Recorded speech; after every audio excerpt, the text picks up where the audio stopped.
let some folks start filing in.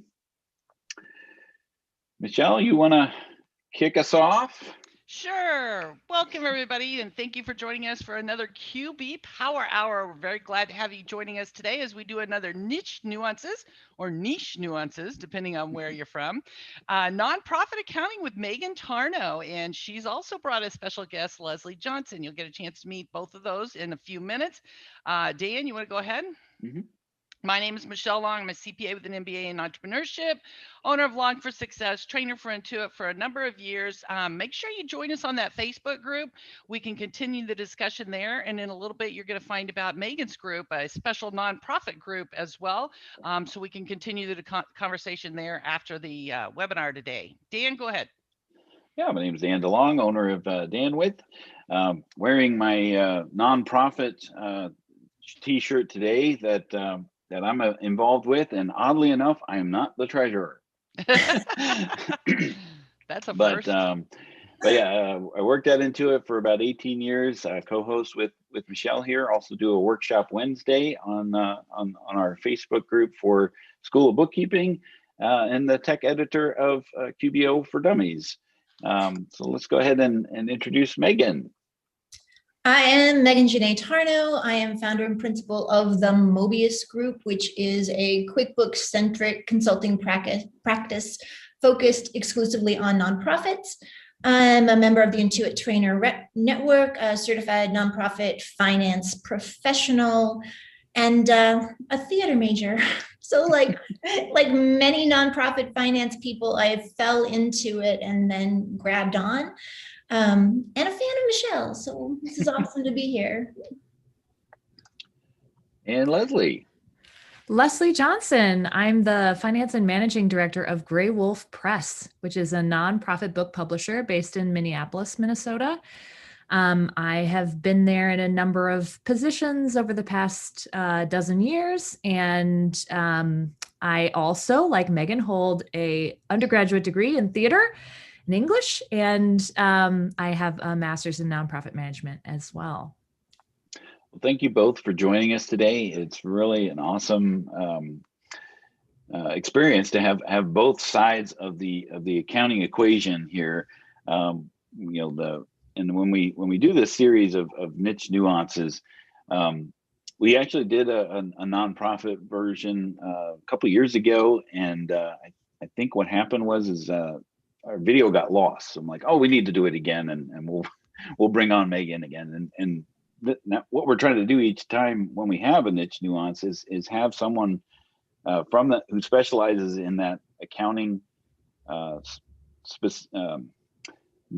that does that niche, and then also someone that is on the other side of that, the business owner.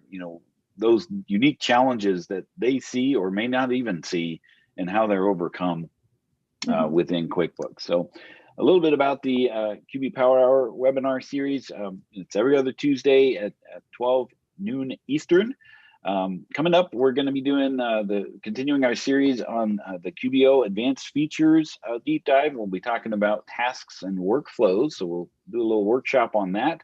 We'll be continuing our niche nuances with real estate, which is a well sought after and searched for topic about real estate, and we'll have Geeta Faust joining us here, and we'll talk about rentals inside of QuickBooks.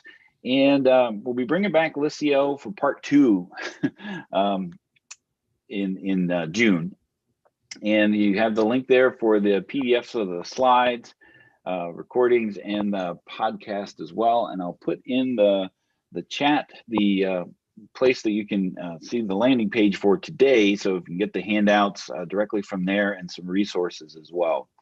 Also, regard a little housekeeping. If you have any questions, go ahead and put them in the Q&A portion of Zoom, because it makes it a lot easier to address those. If we want to put them, speak to them live, chat tends to get a little scrolly, I guess that's the technical term for it. And we lose that. So if you have a specific question for either Megan, Michelle, myself, or Leslie, go ahead and put it in the Q&A section so that we can address it there. Now today, our agenda is the types of nonprofits. Megan and I were having a discussion about the different types of nonprofits. Just because they are labeled a nonprofit doesn't mean that they have the same foundation or needs, right? Mm-hmm. And then the origin story. I always like to find out. I always think the original movies are better than the sequels. And part of that is because of the origin. You get to see the origin of the superhero or Star Wars or whatever. So we're going to talk about the origin stories of how Megan started with nonprofits. How did you get here? The talking heads. How did I get here, right? And then some of the concerns or challenges of nonprofits. And then the solution for handling those in QuickBooks directly. And Megan has been nice enough to provide some additional solutions and resources for that coming up.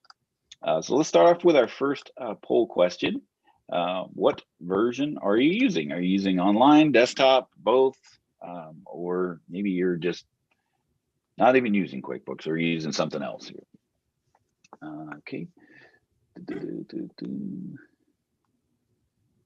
Yeah, so there's a question in here about is there a way to make some invoices not say pledges? That might be something to address later. Yeah, that'll come up with our nonprofit myth busting. Okay. We'll get that. I saw that someone asked why both Leslie and I have she, her in our names. It's interesting. It's become a real normal thing in the nonprofit sector. I mean, as a sector, right, we tend to be concerned about social justice and really our center in equity. And it's become a really common practice for people to announce, like, let you know what their pronouns are. And by normalizing stating what your pronouns are, right, it makes it easy for people who don't use kind of the dominant pronouns, who choose, they, them, or there's a bunch of others, but those are the ones I see most often. Having that out there where everyone just says it makes it less awkward for people who don't have sort of the dominant pronouns. And so it's just become a really common thing in the sector. Wouldn't you say, Leslie? Yeah, absolutely. Yeah, I see it everywhere. Yeah, like if we go to, like back in the day, if we go to a nonprofit conference that's in person, there will typically be with your name tag, as a pile of stickers where you can choose which one you want to stick on your name tag, just to make it easier and clearer for people. And it's really about inclusion as opposed to yeah, it's about trying to working on creating a world where everybody feels comfortable and included, kind of from the get-go. I think it's really helpful too, just in written communications, because it helps people be able to self-identify the way they want and to show up the way they want in their work. Yeah. And I think I shared something on Facebook recently where it's sort of like if someone said, hi, like if you were to say, hi, my name is Daniel, but I prefer Dan, right? Then I should call you Dan. If I insisted on calling you Daniel, I would be a dick. Right. I would be a jerk. So it's like just. Well, you'd have to be a Richard in order to be a dick. Exactly. And this is like I have been called Megan my entire life, but that is not what it says on my driver's license. And that is not what the lovely person on Intuit support called me when we first started chatting yesterday. And I'm like, man, yeah, Rich, you're right. I'm sorry. Yeah. I don't know where that came from, Rich. Yeah. So. All right, so yeah, it looks like most of the folks are using both QuickBooks Online and desktop, and followed closely by online. So let's go ahead and kick us off here. So Megan, some fun facts.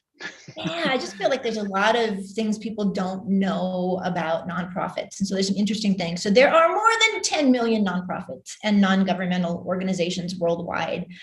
We can't even agree on how to spell nonprofits. Dan, you put a dash. I just Yep. smushed it all together. You know, sometimes people say not for profit, right? It's a tax status, not a business model. So nonprofits are absolutely allowed to show profit, only we don't call it that. We call it a change in net assets, because we don't call equity equity. We also call that net assets. And so it's showing how that's flowing. There are 29 different types of 501c organizations, which blew me away. There's one of them that's like 501c 26 that is specifically for veterans organizations that were formed prior to 1880. Okay. What? Wow. Yeah. Donations to roughly 5 of these are tax deductible, but the one that we think about most often when we think nonprofit is the 501c3 charitable organization. And there are roughly 1.3 million of those in the US. Like Minnesota, where Leslie and I are from, is the state of 10,000 lakes and 30,000 nonprofits. Or nonprofit heavy. Why is that? Is that just because strong funding environment? Yeah, strong funding environment. So we had a lot of, Minnesota is an interesting state because it's got a lot of early industrialists, kind of, Gilded Age folks and corporations that were really philanthropic. Was it the Daytons, Leslie, who did that 1% to charity pledge thing really early on? And so a lot of our major corporations, the Dayton company that became Target, which was originally one of their companies, and then it became the corporate parent, 3M, Medtronic, multiple of our corporations have a really strong philanthropic bent. Awesome. So yeah. And close to 12 million Americans work for nonprofits. Roughly 10% of Americans who are employed work for nonprofits. We're the 3rd largest employment sector after retail and manufacturing. And that's talking about employment, not necessarily volunteering, right? Oh yeah, that doesn't include all the volunteers, right? So there's also a myth that nonprofits are completely volunteer driven, that you can't make a living working for a nonprofit.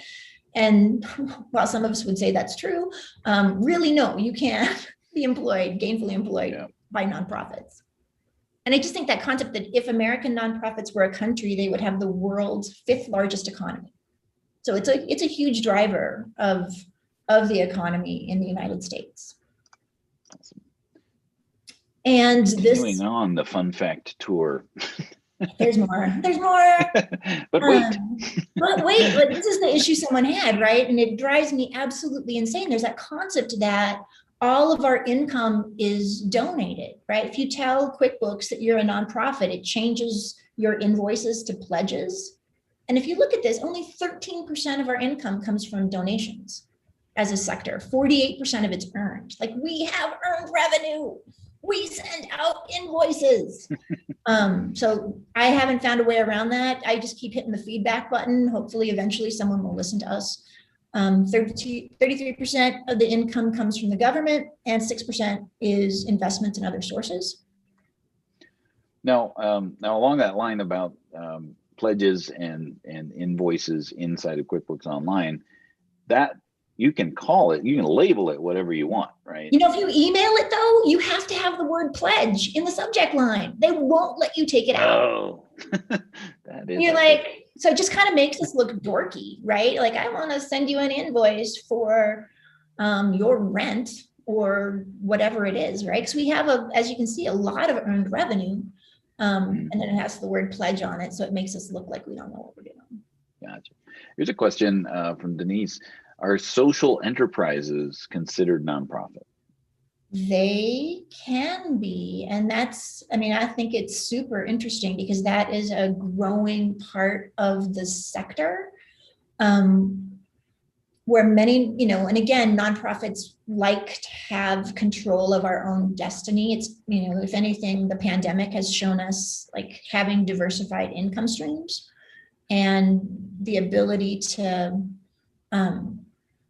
drive our own train makes a huge difference. So sometimes you get like, obviously Grey Wolf has a huge earned component. Their whole point is they publish books, right? But which we sell on Amazon and in bookstores all across the country. Yeah. Right. So in that way, it's very exactly the same as a for-profit publisher. And your authors aren't doing it for free.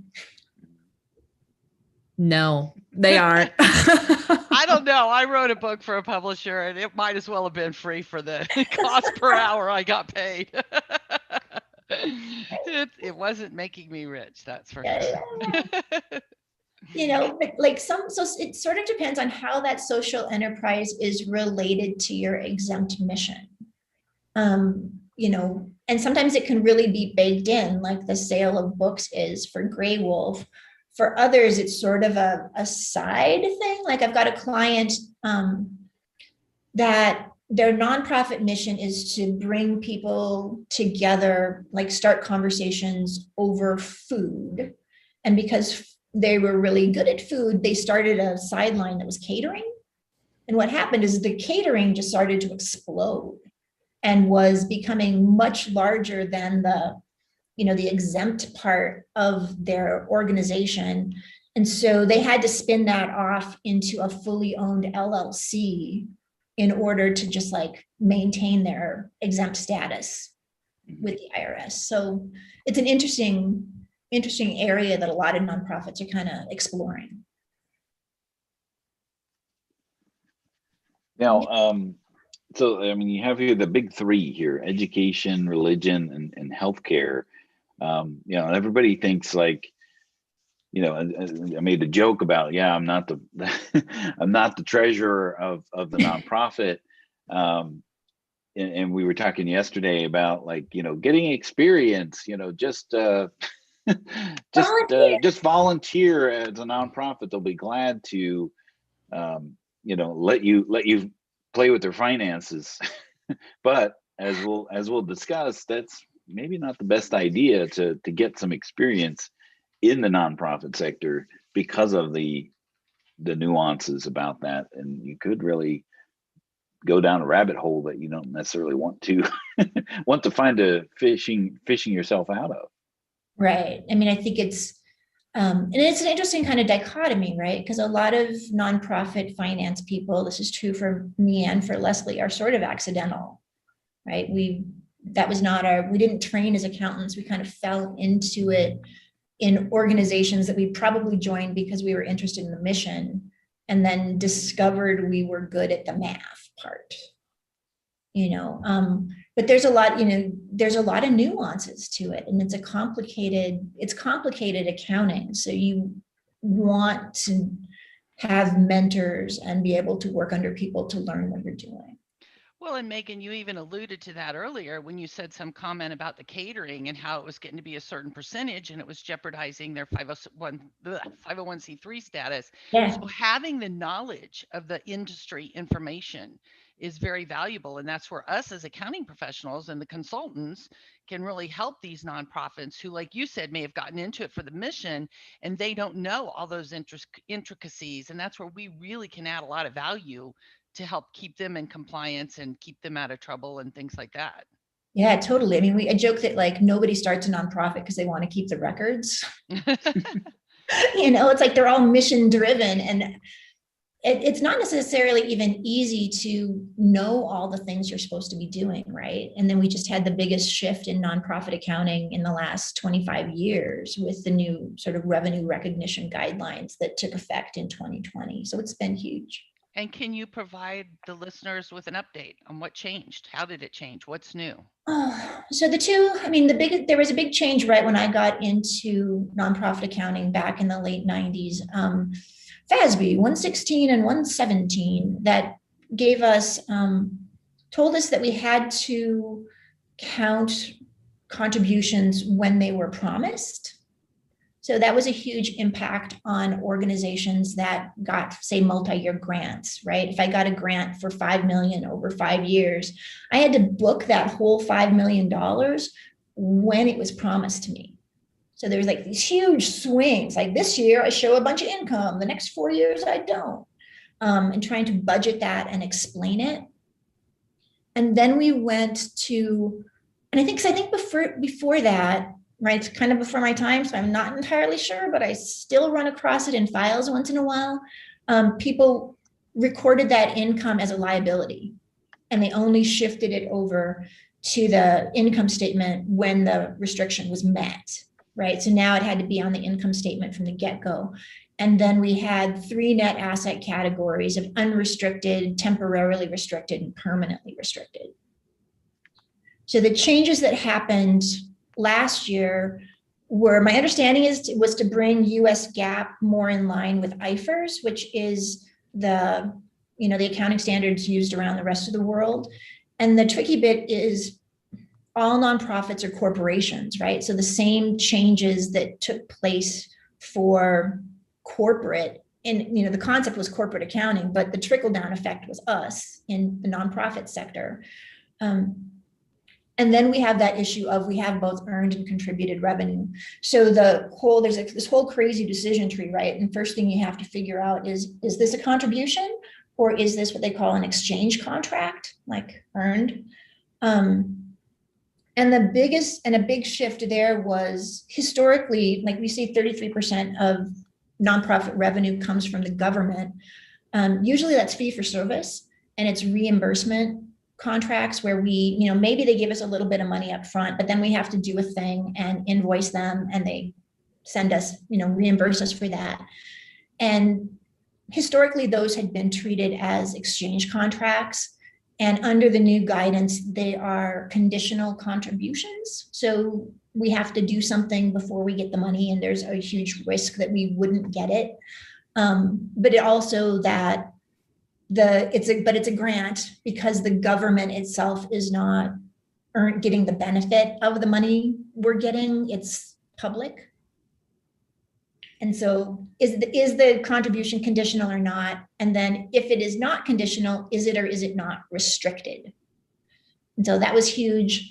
The other thing is we went from 3 net asset categories down to 2, which I really like, because they are now without donor restriction and with donor restriction. So it made really clear who could restrict our funds. Only the donor. Right. So if the board says, I'm going to set aside $1 million to build a building, that's without donor restrictions. And so those sort of board designated funds are falling under that bucket. Yeah, my takeaway from that is, wow, that's a lot of information to keep up on. I was having a conversation with another, really top-notch accountant, because he was asking about tracking a restricted grant, and I was explaining it, and he just kind of wrote back and he goes, sheesh, that sounds hard. Yeah, not something you just want to cut your teeth on without knowing what you're doing. As a startup bookkeeper, let's go do that. Yeah. So here you have kind of like a breakdown of how nonprofits are kind of segmented, right? Yeah, so this is a slide that was from GuideStar, which is a great resource for anybody wanting to know things about nonprofits. They pull the 990s for nonprofits, and so you can see people's 990, and then the organizations can also fill out their own profile and tell you a little bit more about them. And anybody can access that for free. You just have to register. But I thought it was just, interesting data on the types of nonprofits and also their budget size. And you see, like, the giant ones are typically hospitals and healthcare organizations and educational institutions, right? And those, along with religious institutions, tend to draw the greatest amount of donations, right? Even if you don't ever give to anybody, you probably drop something in the plate at church, or you send money to your alma mater. So they take the lion's share of the donations that are out there. Got it. Okay, and the fun facts keep coming. And Joan says, does the percentage of income vary from nonprofit to nonprofit? Oh yeah, absolutely. Those are just kind of sector-wide numbers. Some of them are completely government funded, others are completely donation driven, and others are a mix.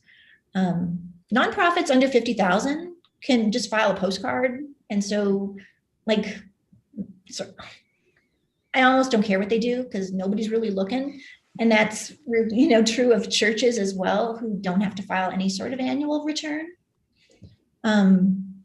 We talked a little bit about how they're all corporations. We're subject to corporate accounting rules. We track it on accrual, ideally. In addition to that sort of restricted income concept, there's also, we're required to report our expenses by function. So this is like, is it program, is it management in general, or is it fundraising? And I don't know. I feel like sometimes we treat nonprofits the same way we treat poor people. We have this idea that unless we're like really on them all the time, they're just going to be buying lobster and like renting limousines. And so we got to make sure they're spending, our money, even though that's a fraction for most, many nonprofits, the way we said. Got it. So yeah. All right. So let's launch our second poll. Do you have a niche, whatever you want to call it? I say do you niche. specialize? What do you say, Leslie? You say niche? I say niche. Say niche. Yeah. I say niche. Well, and David Leary was always saying the riches are in the niches. You can't really say the niches are in the niches. Yeah, as an example, in terms of earned yeah. contributed breakdown, Grey Wolf has about 70% earned revenue and 30% contributed for our mix. I mean, Michelle, I think you're trying to say something, but I can see your lips moving, but it's not coming through. I don't know if you got yourself on mute. Oh, yeah, we can't hear you. All right, she's going to try to get reconnected here. All right, let me go ahead and end the poll here in a few seconds. Now, can you hear me? Yes, we can hear you now. Okay, I unplugged, plugged it back in. Okay. I said riches in the niches, and then you finally remembered David Leary says it all the time too. Yeah, so it looks like most folks are no here, but a lot of folks are generalists, but looking for a niche.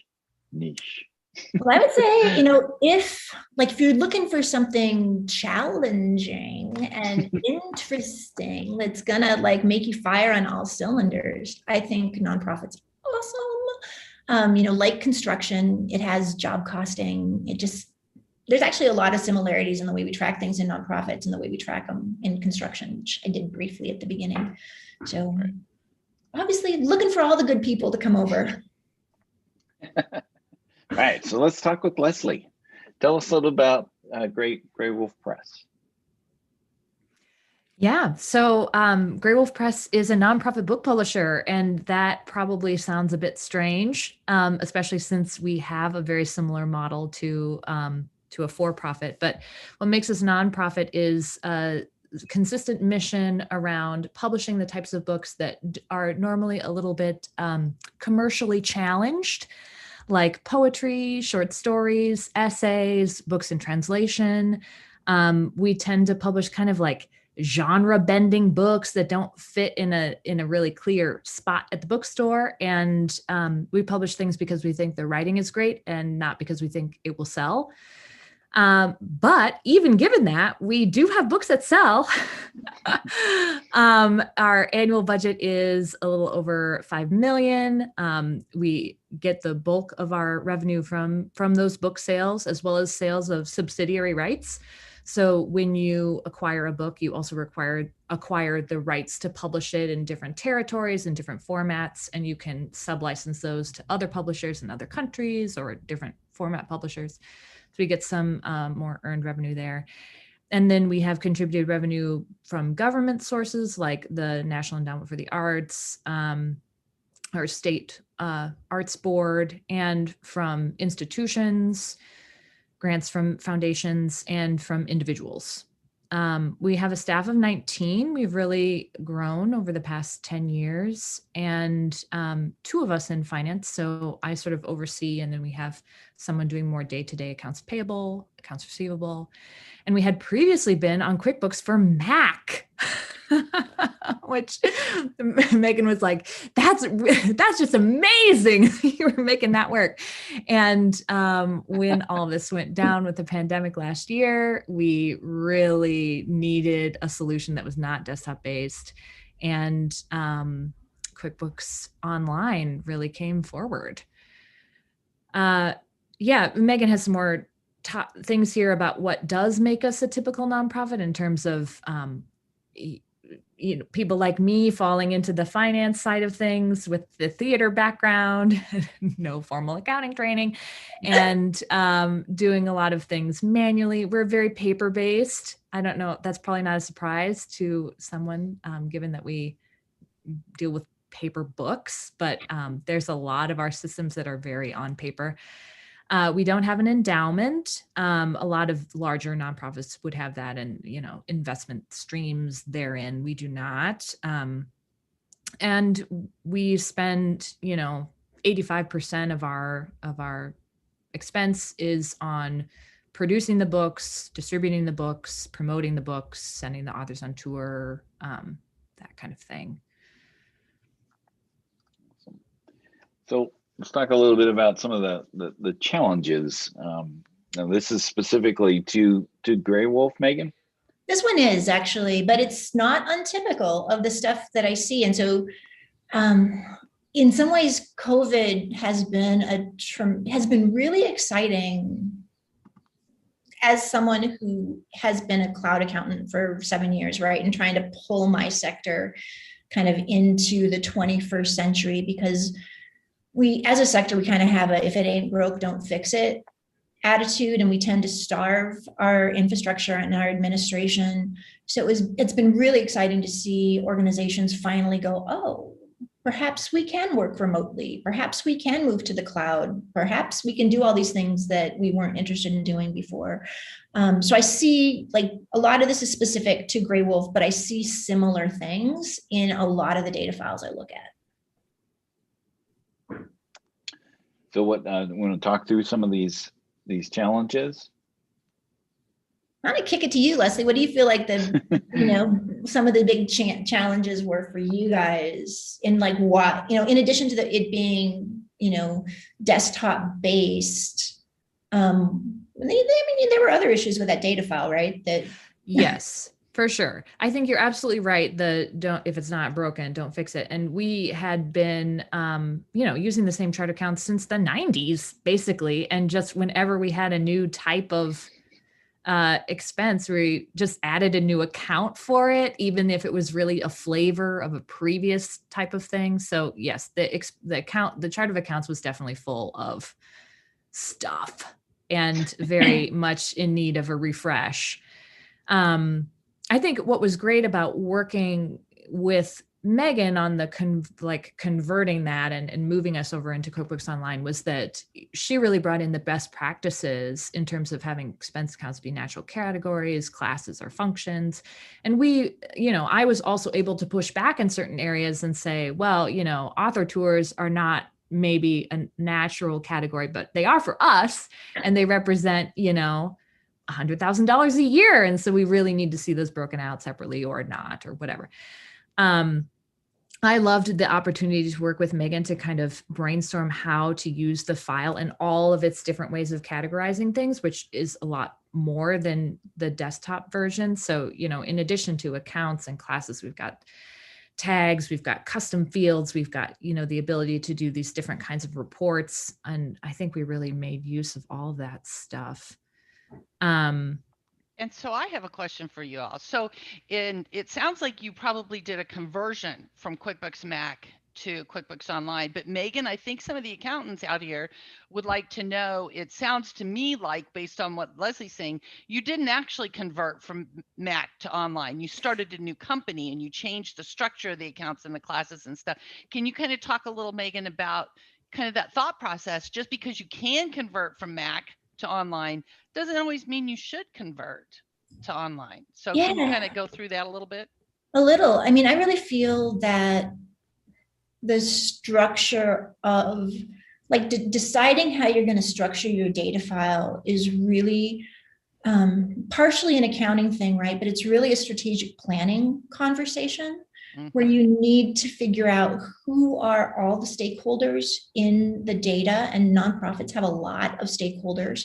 What are they going to need to know, and what is the best way to squeeze all of that, you know, into this tool, right? Because, you know, there's more than one way to get the same answer, and which one is gonna be the right one for this organization. You know, we've kind of come up with some best practices, right? Accounts want to be natural categories. Typically, we're using classes for functions, so the different programs plus admin and fundraising.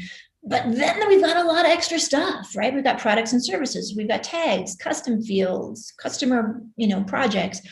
What are we going to use that stuff for, and what does it look like when we report?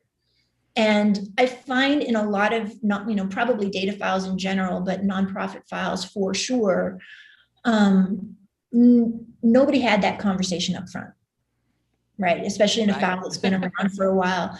And every, you know, and you've got this port, like typically it's unusual that you've got more than one person in the finance department, right? Because of organizations under $1 million. And that person typically is, you know, very often is accidental, has no training or any support. And so somebody comes to them and says, I need to know what we spent on the newsletter. And typically they know about accounts and they know about classes. And so they're like, well, it becomes one or the other, right? It's either an account or a class, or sometimes it's both.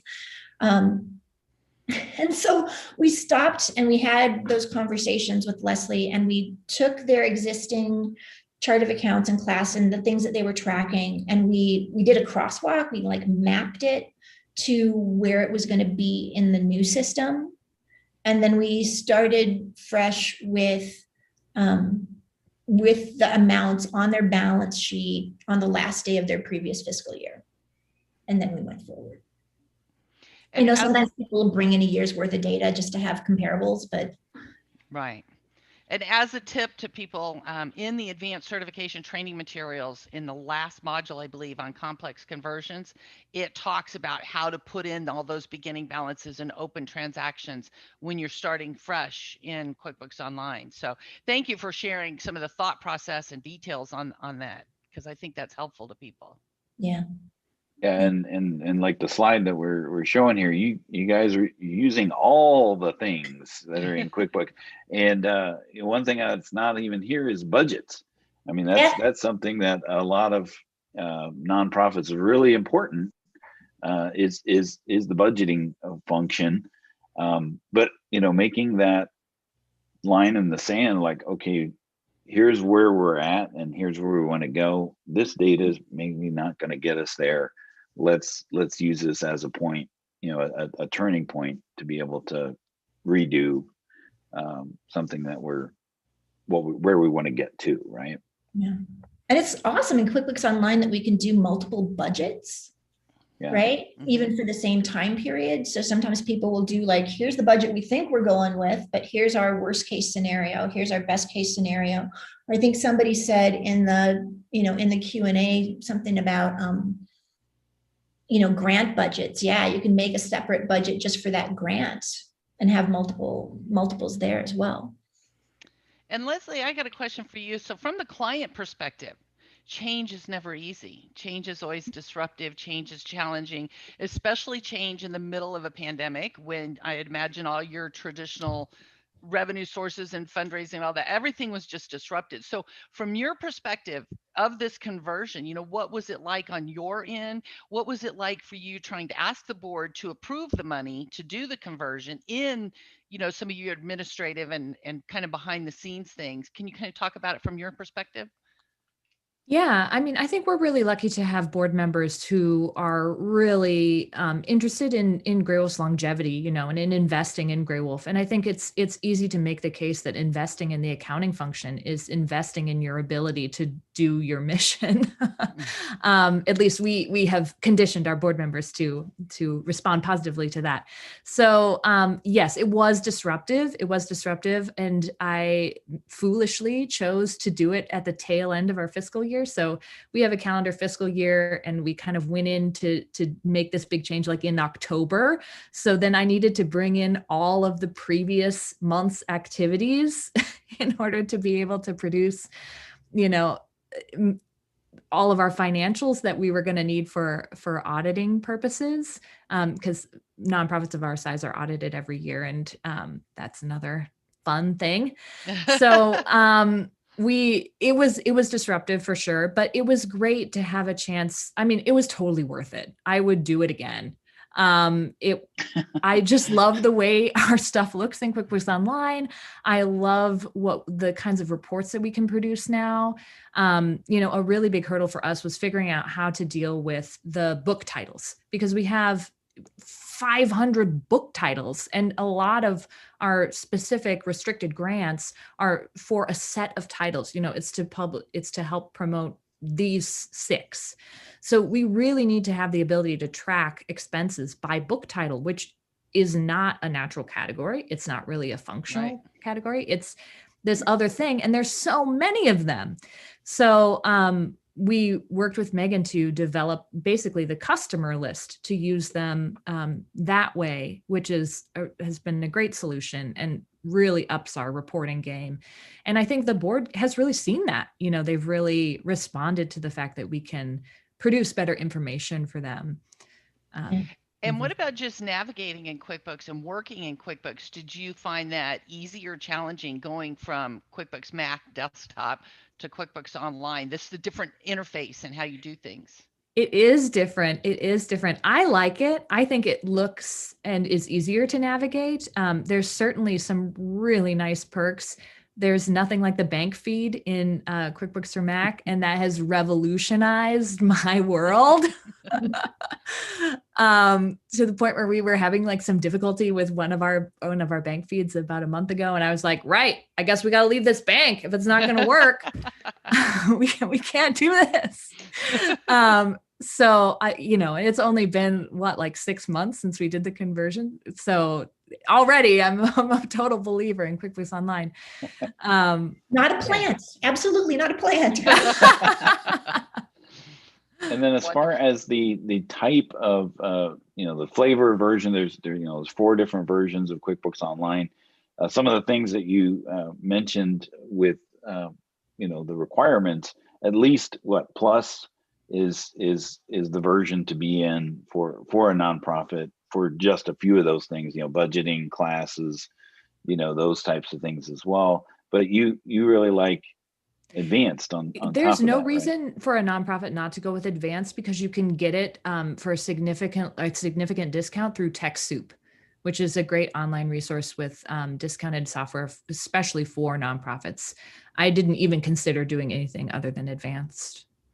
Yeah, with the custom fields and the enhanced reporting that you have, that's going to give you more output than it would with Plus, and the cost significance is very negligible, especially going through a program like Techsoup. Yeah, I mean, for Grey Wolf, like one of the tricks with moving to QuickBooks Online is that it really, you can make multiple receivable accounts, but it's only going to actively use one. And nonprofits are accustomed to saying, here's our accounts receivable, here's our pledges receivable, here's our grants receivable, here's our contract, kind of breaking it out. And it would have been a nightmare without the ability to do a drop-down custom field in advance. If we had to manually type that in every time and try to get it right, it just would have been super challenging, because that's been a big deal for Grey Wolf. And Megan, can you clarify Techsoup? Is that only available for 501c3s, or what's the rules on Techsoup? Yeah, it's 501c3s and churches and libraries. And so Intuit is actually donating the software to Techsoup, which is a nonprofit itself. And then what you're paying is an admin fee to Techsoup for doing the due diligence of making sure you're a legit nonprofit. There's a question in here about that.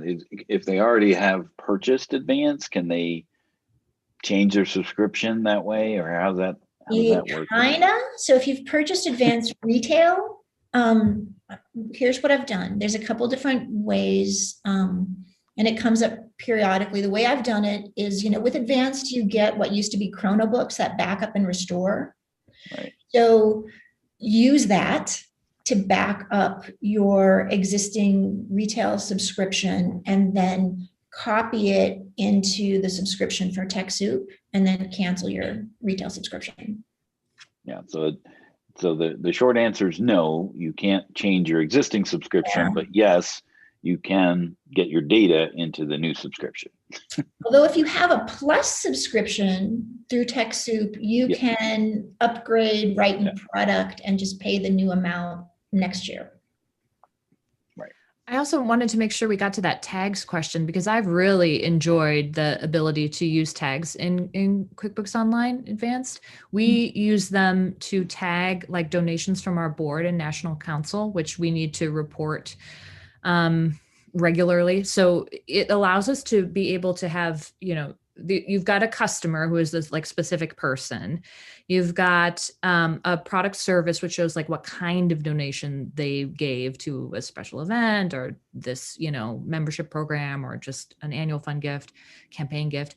And then you can use the tag to add an additional identifier so that I can tag all of our board member gifts that way. That's been really useful. The other thing we've used it for is to tag like specific types of special events or a specific special event from this year or next year or the one in New York or break that down. Yeah, that's an underutilized functionality is tags. And I'm sorry I'm having some work done on my house. If you can hear the groaning in the background, that's apologize for that. Told them to come after 10. Contractors can't. But yeah, I mean, the tags functionality is certainly something that is underutilized. And I stopped the sharing on purpose because I really just wanted to have just a conversation and a dialogue here, and we can see each other a little bit easier. And so where do you find, Megan, that QuickBooks limits itself? Like where's the end of QuickBooks where you kind of have to look at for a nonprofit other services that will help nonprofits? Oh, in terms of like additional, like when do they outgrow QuickBooks, or what else helps? Or third-party apps. Yeah, third-party add-ons that are really useful for nonprofits. I think some of the basics, right? It's nice to have an AP app. So if they need a solid approval workflow right now, we've been doing bill.com. If they don't, because they're small and just like kind of a mini approval works, Melio, which is built right into QBO, is nice. Right. I love Divvy. And again, partially that's an equity thing, right? I see nonprofits are like, oh, we don't have a credit card, so I need you to go buy all this stuff and then we'll reimburse you. It's like, well, okay. But with Divvy, you can give everybody essentially a credit card and still have limits around its use and have it flow to budgets and have the responsibility for, dealing with your receipts and the coding be with the end user and making that easy.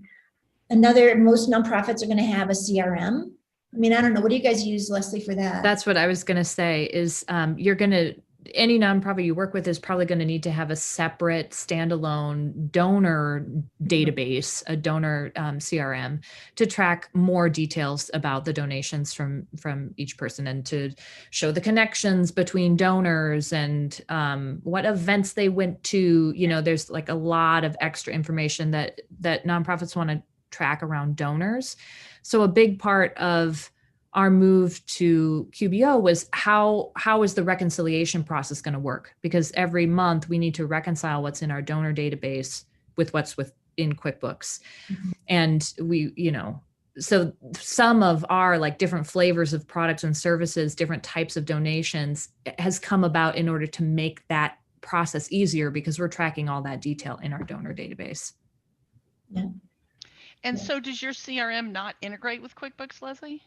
No. Even then, right? So I'm married to a development guy, and the kind of information that they want to track in terms of fundraising is not necessarily anything I want in my finances, right? So little green light, worked with Greg Boston of QuickBooks Made Easy and really listened to him on how nonprofits use QuickBooks. And so they've got they've got like one of the best direct integrations I've seen.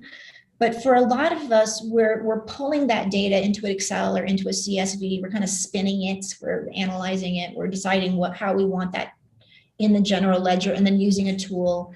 I like Sasant, huge fan of Sasant for bringing that data into QuickBooks. And also we do a lot of allocations of shared costs and of payroll, and that makes those journal entries a dream. Speeds that up tremendously. So Never thought I'd hear journal entries and dream in the same sentence. Nightmare, maybe, but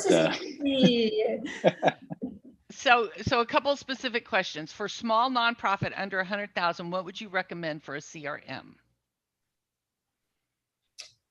Well, I would take, I would take a look at what's on TechSoup. And somebody wanted to know the cost of TechSoup for QBO Advanced through TechSoup. How much it costs? $160 a year. Thank you. As opposed to the $150 a month. Right. That is for retail. $75 if you get a special deal or go through a, So it's huge, and it Well, and there's lots of other software available through TechSoup as well. Yeah, and training. Yes. So Zoom is available through TechSoup. I think, I don't know if it's available. I don't know how active this still is, but I used to go to idealware.org all the time. That's a nonprofit that has a lot of tools for helping you decide what kind of CRM would be best for you or what kind of other technology would be best for you as a nonprofit. There's a lot of different CRM options out there, and it really depends on what your nonprofit does in terms of what their needs are. Right. And when we were originally thinking about having this particular session of the Power Hour, my goal was to have Regis from Give join us as well. That is, I don't know if you've ever checked out. We're talking about apps that integrate with QuickBooks Online. It's a great way for nonprofits to give and donate and be social enterprises of themselves. To give, like that's what I do with this nonprofit. We Regis was nice enough to set up this nonprofit as a recipient, and my business donates to my own nonprofit that I work with. So it was a great way for me to, automatically do some fundraising for myself or the nonprofit that I was so passionate about, was to be able to do that. And that is a great way, even for those that are in the audience, to be able to help nonprofits raise funds for all of their clients who aren't nonprofits. Yeah. And go ahead. I was going to say, we have a question here. So what are your thoughts on using sub-customers to track grants that cross tax year boundaries? And I know Leslie mentioned that you're using customers and sub-customers for book titles and stuff, but aside from your nonprofit, what are your thoughts on sub-customers to track grants? Totally. Actually, if it's, so restricted grants kind of come in two flavors, right? One is the kind where we have to track direct expenses back to it. And for those, I really like projects because I can, there's that visual in the project center of where we're at with the grant. And it by default is all dates. So it lets us get the picture of the entire grant period. There's others that are, just it's for this program, do that program. All I want to know is you spent at least this much money on your program. I'm not going to need to, I don't have to track the details back to it. And for those, I just use sub-customers because there would be no expense on the project center. So it doesn't make any sense to put it there. But yeah, I love that. And what about, do you track cost of goods sold? Do you use cost of goods sold to track direct expenses? Gray Wolf does, but typically it's not a nonprofit. Like typically nonprofits, unless you're producing something, like Right. Gray Wolf is producing something. Like books, yeah. Yeah, normally we're producing services, so there's not really that concept of cost of goods sold, but Right. it's gonna depend because, virtually you could have almost any business and it could be a nonprofit depending on how you spun that. I saw something in the chat about a nonprofit chart of accounts. And just to let y'all know, so we have the link to the Facebook group. I have QuickBooks for nonprofits. What do you do?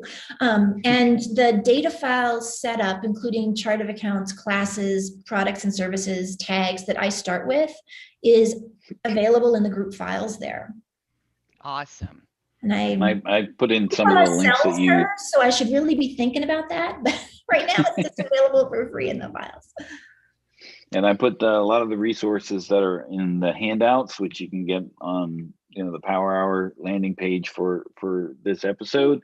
But I also put them in the chat as well, so that if somebody wants to just click on them right now, you can. And so I put those in there as well.